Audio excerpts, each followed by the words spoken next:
आलं होतं की नाही? मग आज आमचे गोविंद भाऊ इथं तुम्हाला फराळ घेण्यासाठी आलेले आहेत का? म्हणजे आज दिवाळी आहे, त्यांनी त्यांच्या घरातली पण दिवाळी कशी ती तुमच्यावर साजर करण्यासाठी आली. मग त्यांना तुमचा आशीर्वाद पाहिजे असं त्यांनी कार्य हरेक ठिकाणी करत आहे. तुमच्या सगळ्यांचा आशीर्वाद त्यांना लागला पाहिजे असंच त्यांनी भरभराटीत काम बाहेर आणखी केलं पाहिजे. आणखी ह्यांचा सपोर्ट जो आहे कोण करत आहे तुम्हाला लक्षात सांग. आता हे इथंपर्यंत आले का आले?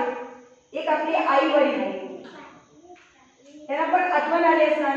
त्यांनी एक कसं म्हणजे जवान म्हणजे मिलिटरी, तर पण त्यांनी तुमची काळजी केली.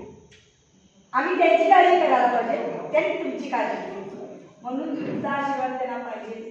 तुम्ही असंच त्यांना आशीर्वाद द्या. असंच त्यांनी समाजसेवा करावी.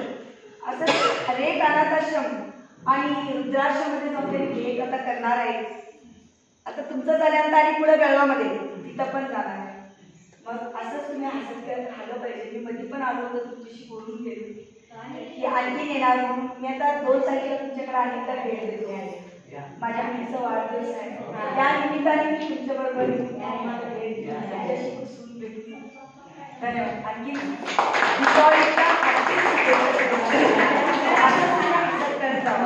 सगळं काही विचार स्वतःवर खरं प्रेमान राहावं.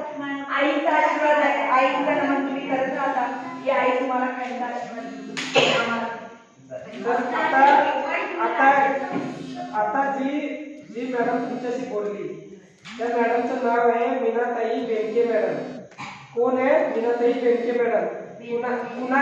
कुणाची मिसेस आहे? तर आमदार अनिल बेनके सरांची मिसेस आहे. ठीक आहे. तर एक आमदारांची मिसेस तुमच्यापर्यंत आलेली आहे. इथं का आलेली आहे? त्यांना काही कमी आहे काय? पण तुमचा आशीर्वाद पाहिजे त्यांना, फक्त तुमचा आशीर्वाद. त्यांनीही एक फाउंडेशन ओपन केलेलं आहे, एंजल फाउंडेशन. खूप चांगलं चाललेलं आहे कार्य त्यांचंही. तर त्यांनीही तुमच्यासाठी सेवेसाठी कधी पण तयार असतील. खूप सुंदर त्यांचंही काम चाललेलं आहे आणि त्यांनी आज तुमच्यापर्यंत आले. त्यांनी म्हणजे सहजच भेट देऊन जाऊया म्हणून आलेले.